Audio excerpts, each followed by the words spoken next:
Shannon Sharpe, when we last left our beloved pro basketball, it sure looked like it was starting to come down to Lakers or Clippers to win the next NBA championship. It was, 5.5 games between those two in the Western Conference. Maybe the Bucks would be in this equation at some point. But let's say, for the sake of argument here, that there's going to be NBA playoffs, because we're still not sure about that, Shannon. But if it does come down to Lakers or Clippers, which team benefits the most from this forced layoff that we're involved in right now? Well, Skip, sometimes you can have a blessing and a curse, because I believe the Lakers, because they're an older ball club, you look at LeBron James, you look at JaVale McGee, you look at Dwight Howard, some of their guys that they're going to be counting on to play and contribute heavily are a little older. But this might be also a curse, because they were starting to play really well. They had really started to figure out each other. It seems to me that Vogel had really started to try to find a lineup and a second unit. Because, Skip, this is what we know. In the regular season, you might play 9, 10, 11 guys. But as the playoffs start, that rotation shrinks. And so you go from 10 to probably 8, 9 to maybe 6, 7. And so that's where they were. They were really starting to play well. LeBron had really, after the All-Star game, had really kicked it in. We had started to see a different LeBron James. If you can imagine that, a guy that's leading the league in assists in year 17, giving you 25, giving you 8 rebounds, but he had even started to play better than that. Western Conference Player of the Month, and again in February. So we know what we had started to see. The Clippers, it helps the Clippers, Skip, because Paul George, for whatever reason, hasn't been able to stay healthy. Pat Beverly has not been able to stay healthy. We know the chronic knee problem that Kawhi Leonard suffers. So it helps them also. But I think it might have hurt the Lakers, because they had started to play better as a unit. And Frank Vogel had decided to say, you know what? I'm gonna start starting the fourth quarter with AD a little bit more, as opposed to sitting him for 7, 8 minutes and letting LeBron bring it. So it's a blessing and a curse, but it didn't matter. Unfortunately, this situation happened, and we had to take a break for this COVID-19. But LeBron says, I'm ready. I watch him every day getting that work in, getting up shots, working on his body, doing the band work. Yeah, training 20 hours a day, lifting cars and bales of hay. So he'll be ready when it's time to come back. So, Shannon Sharpe, I regret to make this announcement right here on live TV on Undisputed. Your man, LeBron James, just won his 5th, if you can believe, MVP, and his 4th. I'm sorry, back in the control room, I'm getting it back, my voice back in my ear here, if you guys could fix this. But this is driving me crazy, like my voice in my ear is. But Shannon, what happened was that your man was on a hell-bent pace to win this MVP. And I believe he had just edged past, you think he had blown past Giannis for this year's MVP. And in so doing, he was playing high minutes for a guy who was in year 17. You were making the point, well, it's a career low minutes per game for LeBron. But the point was that he still played 209 more minutes than anybody else on the Los Angeles Lakers. That's astounding to me. And he'd still played the 15th most minutes in the whole NBA. And for a guy nearing the end of year 17, a guy who did get hurt a year ago on Christmas Day when he pulled his groin and really wasn't the same the rest of the year, and they missed the playoffs, for that kind of guy, 209 more minutes than any other Laker is a pretty precipitous pace that you're on, because you are daring the injury devil that you're going to get hurt again. So I thought it was right on time for LeBron to not only clinch his 5th MVP, which, by the way, would tie him with Michael Jordan, but also it puts him in even much stronger position to win his 4th ring. He's now 3-6 in the finals. That would be 4-6 in the finals, and at least make him a little more credible candidate for GOAT, as you already proclaim him. But the point was, with the Clippers, they just needed reps. They needed this season to go forward, because they just haven't played together enough. Remember, that only 10 times, well, it's now 11 because they lost that game to the Lakers, but only 11 times this year have they had their full roster intact, and they'd played 64 total games. And remember this, LeBron had already played 60 games, and AD had played 55 games, and together they had played 53 games. So they'd gotten a whole lot of reps as a duo, as a dynamic duo. What's happened with the Clippers? Kawhi's down at 51 games. Paul George is way down at 42 games, and they've only played 32 games together. So it's 53 together for LeBron and AD, and only 32 together for the dynamic duo of the Clippers. And again, I think the Clippers are better than the Lakers, but they're not more experienced this year than the Lakers because they need to get something clicking by playing more games. And now they can't play any games, and we're not sure whether they're going to be any more games, but if they have a brief sort of prelude to playoffs and then throw everybody into an abbreviated playoffs, maybe it'll be 5-game series instead of 7-game series. Well, it's a huge, huge advantage to LeBron James. So I'm going to congratulate him because the team I love, the Clippers, but by the way, remember, they just recently added Marcus Morris and Reggie Jackson. They are high-volume shooters. They are ball-dominant. You know, one guy's off the bench and one guy's a new starter, but they're new ball-dominant cogs to this attack, and they're going to shoot the basketball. Well, you got to figure out how to blend them in to the new chemistry of the Clippers, and I think that's going to be a big problem if we just go, boom, start the playoffs. Your thoughts? Well, Skip, you mentioned that it might be because the season might get abbreviated. It might be the best of 5. But considering the amount of money that the NBA has lost, it might be the best of 9. They might increase the playoff games, Skip, so they can get some of that revenue that they lost due to this COVID-19. You might be right. But yeah. But Skip, when you look at it, when you look at Paul George and Kawhi Leonard, their games are similar, so it's easier for them to blend together as opposed to AD, who needs the ball. Because, see, AD is really not a guy. He can skip, but that's really not his game. Paul George can bring the ball up, get his own shot. Kawhi can bring the ball up, get his own shot. AD is really counting on LeBron to get him in the right position. He just has to get in the position that he feels most comfortable, and LeBron will find him. So it was going to take a little more time for LeBron and AD to blend their games together as opposed to Paul George and Kawhi blending their games. But this definitely helps because it gives Paul George an opportunity to rest that hamstring. It gives Kawhi an opportunity to rest those knees. It gives Pat Beverly, whatever his injury was, it gives these guys an opportunity to rest a little bit. Now, clearly, yes, you want these guys to play together, Skip, but at the end of the day, look, we believe these are the 2 best teams in the West. The Bucks are the 2 best teams, and we would be shocked. I'm talking about shocked beyond shocked if these two of these teams are not playing for the NBA Finals, be it Lakers Bucks or Clippers Bucks. We're going to be surprised, very surprised, shocked if that doesn't happen.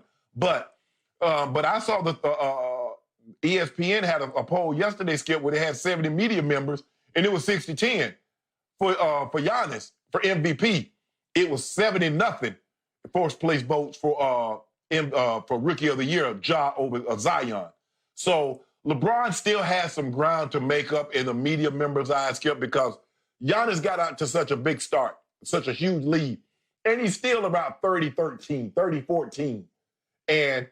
But the things that made people, oh, look at his PR, well, all of a sudden he's not on a historic PR pace. Oh, they're going to win 70 games. Now all of a sudden they're not on pace to win 70 games. Now all the things that was going to make him the overwhelming, the front runner, is no longer in play. The historic PR, another team that got over 70 wins. So now the Lakers theoretically could catch the Bucks if they were to come back and have a full, whatever it is, 20 games, Skip. If they were to have finished this the season, theoretically the Lakers could catch them for the best record. Now we have a different argument because Giannis is no longer on that historic pace, and all of a sudden they wouldn't have the best record in the NBA. So it'd be very, very interesting. But that ain't what GOAT plays for. We just go out there and play our best game, and we'll let the wins fall however they may. You know what we play for. We played to play in June because it's been a long time since we hadn't played in June. You know, Skip, we went 8 straight years we played in June. Didn't get no vacation till July. So that was upsetting for us. In the Eastern Conference, you went 8 straight times. No, You missed the playoffs. Hold on, Skip. Hold on. You see what you're doing? You say the Eastern Conference, but if you don't mind, if I remember, let me come back to my memory. Oh yeah, Kawhi Leonard won the NBA Finals coming out of what conference, Skip?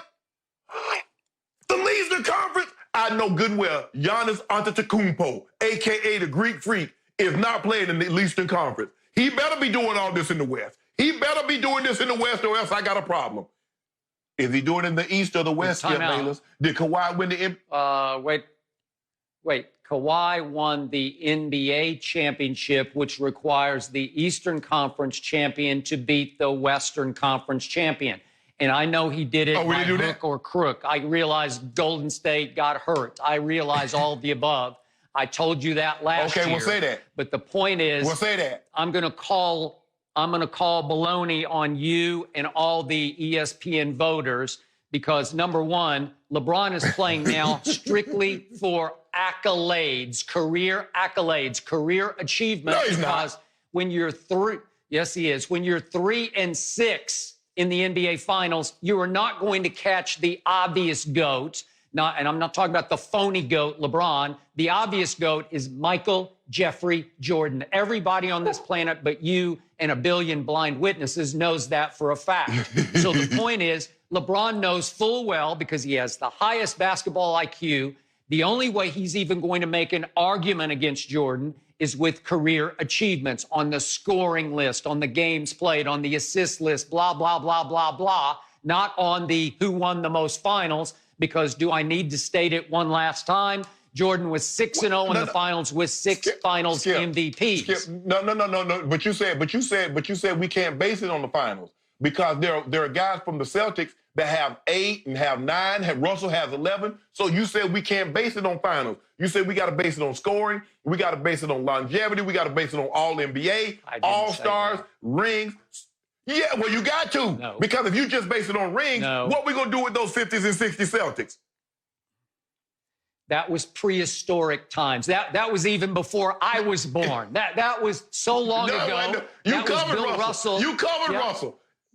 I did not cover Bill Russell. And by the way, he's playing against a whole lot of little white guys in those days. And I'm sorry, that's just the fact. So now in modern times, it's all about Michael Jeffrey Jordan. You know it, and I know it. So it's about LeBron winning his 5th MVP to catch Michael. Oh, they both have 5. So now it's a level playing field. Baloney.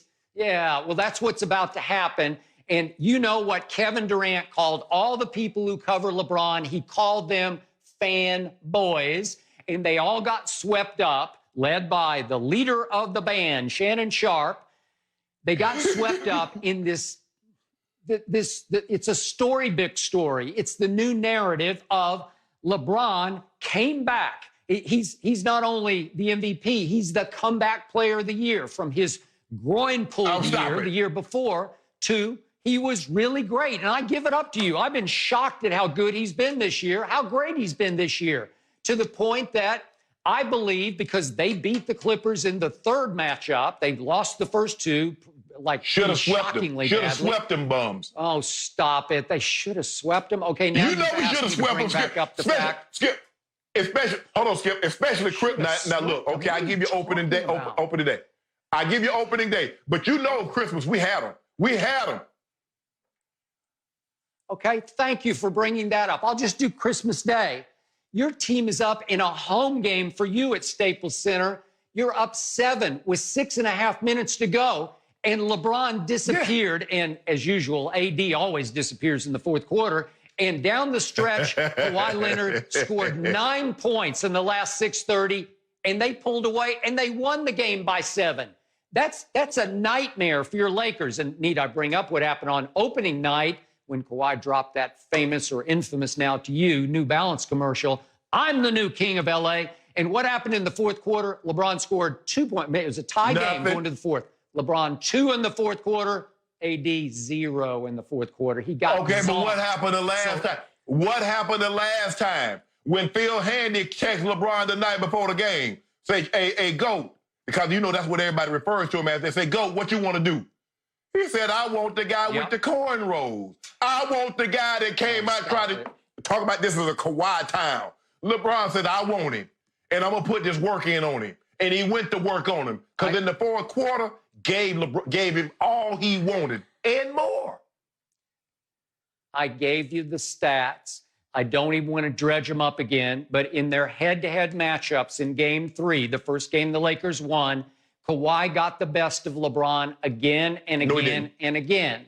But Kawhi did not have Avery Bradley on his side, and Avery Bradley went into the twilight zone and made like 15 threes that afternoon. And he made 4 out of 6 in the third quarter while LeBron was on the bench, and they pulled away and won the game in the third quarter. But still, all that said, all right, go ahead. But I didn't hear you mention any of that when Trez and Lou Williams went bonkers on Christmas. You didn't say anything about that.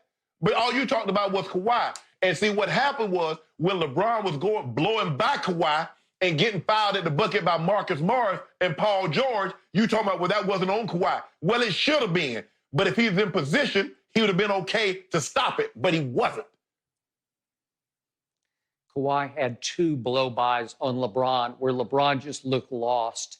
And it's okay, because I'm trying to be nice to you today. I'm trying to tell you I've conceded that LeBron has pulled away in the MVP, and I believe he will win this year's MVP. And I believe now, unfortunately, that he's going to win this year's NBA championship, however asterisked it is, how much abbreviation there is to this. What do you mean asterisk? I always remind you. What do you mean? Well, there's going to be a big asterisk on the top of this. Why? It was an abbreviated NBA season, and you lucked into it. And I guess, go ahead.